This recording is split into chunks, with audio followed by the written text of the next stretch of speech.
Recommendations make life a lot easier. Want to know what movie to rent? The traditional way was to ask a friend or to see whether reviewers gave it a thumbs up. Nowadays, people are looking for internet guidance drawn from the behavior of the masses. Some of these preference engines are simple lists of what's most popular. The New York Times lists the most emailed articles. iTunes lists the top downloaded songs. del.icio.us lists the most popular internet bookmarks. These simple filters often let surfers zero in on the greatest hits. Some recommendation software goes a step further and tries to tell you what people like you enjoyed. Amazon.com tells you that people who bought The Da Vinci Code also bought Holy Blood, Holy Grail. Netflix gives you recommendations that are contingent on the movies that you yourself have recommended in the past. This is truly collaborative filtering because your ratings of movies help Netflix make better recommendations to others, and their ratings help Netflix make better recommendations to you.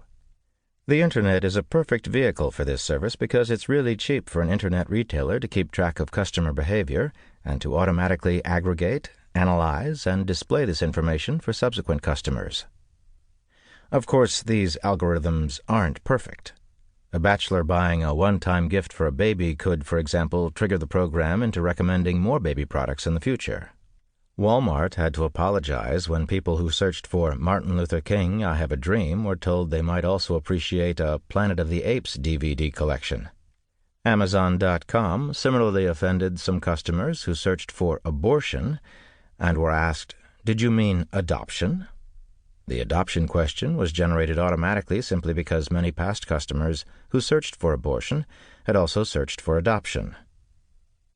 Still, on net, collaborative filters have been a huge boon for both consumers and retailers. At Netflix, nearly 2/3 of the rented films are recommended by the site.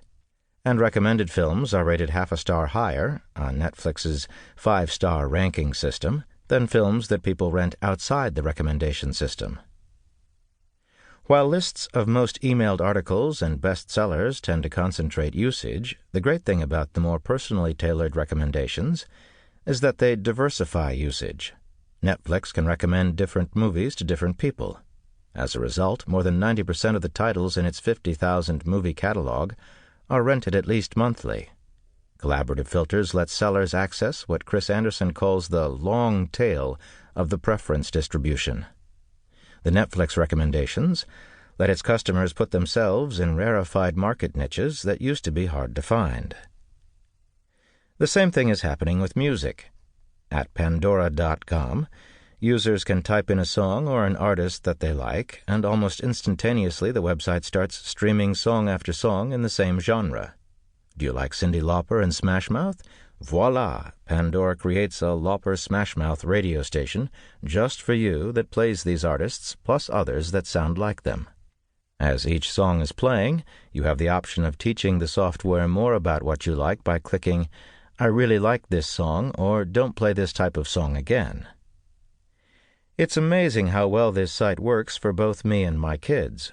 It not only plays music that each of us enjoys, but it also finds music that we like by groups we've never heard of. For example, because I told Pandora that I like Bruce Springsteen, it created a radio station that started playing The Boss and other well-known artists, but after a few songs it had me grooving to Now by Keaton Simons. And because of on-hand quick links, it's easy to buy the song or album on iTunes or Amazon. This is the long tail in action because there's no way a nerd like me would have come across this guy on my own. A similar preference system lets Rhapsody.com play more than 90% of its catalog of 1 million songs every month. MSNBC.com has recently added its own Recommended Stories feature. It uses a cookie to keep track of the 16 articles you've most recently read and uses automated text analysis to predict what new stories you'll want to read. It's surprising how accurate a 16-story history can be in kickstarting your morning reading. It's also a bit embarrassing. In my case, American Idol articles are automatically recommended. Still, Chicago law professor Cass Sunstein worries that there's a social cost to exploiting the long tail. The more successful these personalized filters are, the more we as a citizenry are deprived of a common experience. Nicholas Negroponte, MIT professor and guru of media technology, sees in these personalized news features the emergence of the Daily Me, news publications that expose citizens only to information that fits with their narrowly preconceived preferences.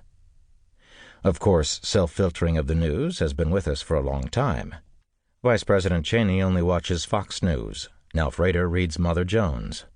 The difference is that now technology is creating listener censorship that is diabolically more powerful. Websites like Excite.com and Zatso.net started to allow users to produce the newspaper of me and a personalized newscast. The goal is to create a place where you decide what's the news. Google News allows you to personalize your news groups. Email alerts and RSS feeds allow you to select, "This is the news I want." If we want, we can now be relieved of the hassle of even glancing at those pesky news articles about social issues that we'd rather ignore.